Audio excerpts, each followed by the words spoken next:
Je suis Fatoumata Agnès Diaroumé Bembelo. J'ai 83 ans, presque 84, puisque le 7 août, j'aurai 80, commencerai ma 84e année. Je suis sociologue, socio-économiste, pardon. Je suis retraité des Nations Unies depuis le 7 août 1998. Je suis toujours, puisqu'on n'a pas encore fermé les institutions concernées, je suis coordonnatrice de l'ONG MAPADEL, Maillon africain pour la paix et le développement. Et j'ai passé la main de la coordination aussi du réseau des femmes pour la paix, le REFEPA.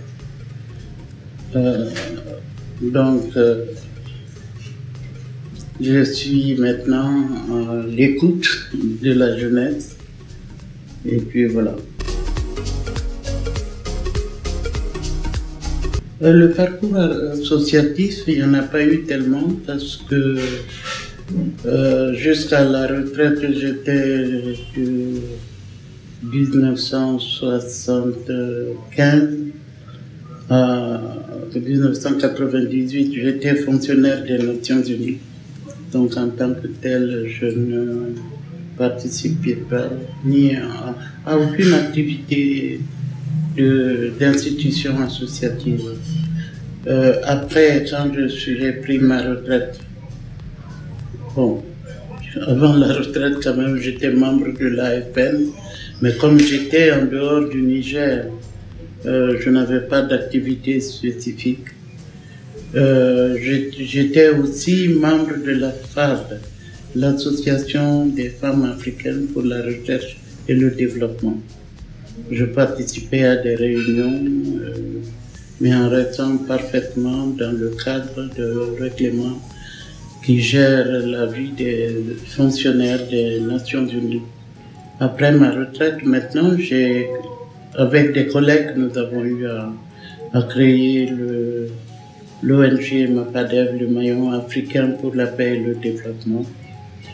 Parce qu'on a constaté que l'Afrique s'embrasait trop rapidement et on pensait qu'on pouvait faire quelque chose pour peut-être pas empêcher le processus qui se mettait en place, mais au moins donner aux gens, milieu urbain, milieu rural, des instruments, des moyens, des mécanismes qui pouvaient leur permettre de résister.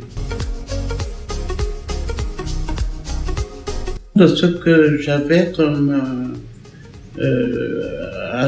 activité de promotion des femmes dans le cadre de la Commission économique des Nations Unies me mettait en rapport avec les femmes de 54 États, ce qui est un privilège. Et j'avoue que j'étais très heureuse de travailler avec une institution régionale africaine comme l'Organisation panafricaine des femmes, qui date des indépendances, du début des indépendances, ou même d'avant les indépendances pour certains pays, des mouvements de libération par exemple, et où les Nations Unies ont eu un rôle important à jouer. Donc c'était quand même un avantage, une position qui permettait de faire agir les femmes africaines dans un cadre plus, je ne dirais pas unitaire, mais plus harmonieux que maintenant.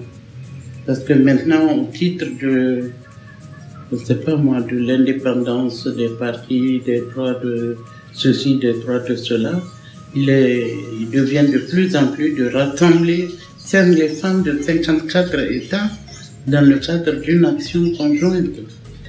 Par exemple, les femmes de l'Organisation panafricaine, elles ont existé dans le cadre de l'OUA, par exemple, et avant l'indépendance de l'Afrique du Sud. Et c'était vraiment réconfortant de faire partie des femmes qui luttaient aux côtés des femmes d'Afrique du Sud, qui appuyaient à leur niveau les mouvements de libération de Guinée-Bissau, du Cap-Vert, etc.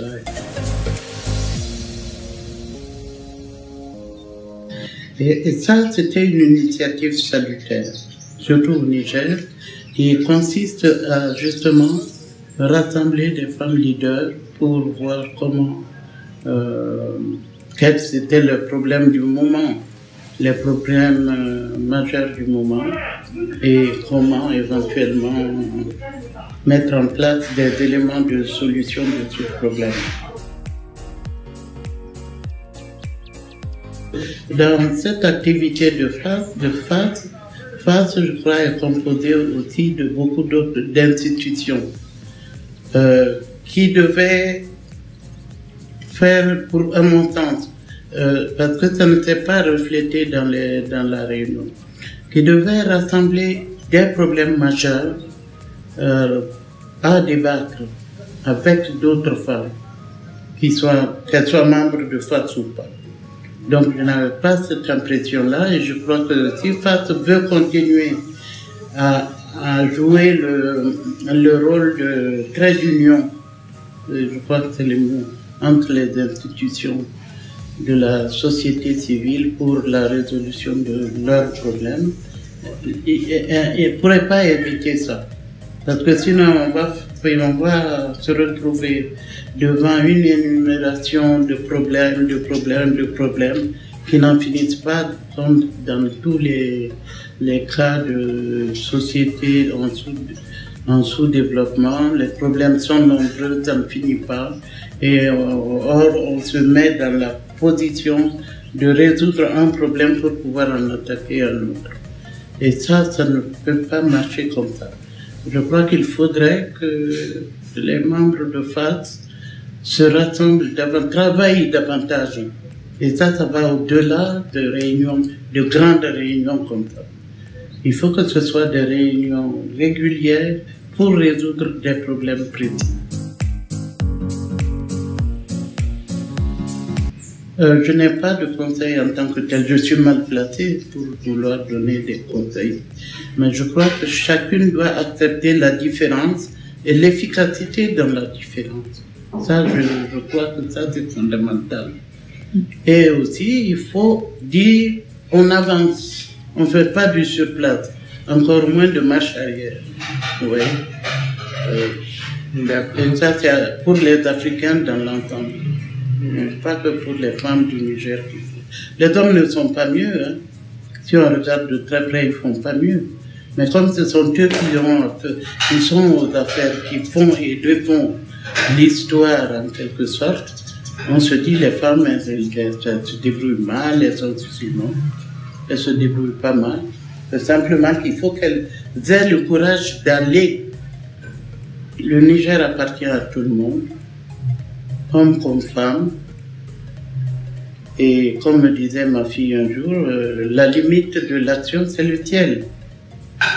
Et ça, si elles acceptent ça, en étant positives, je crois que ça peut aller.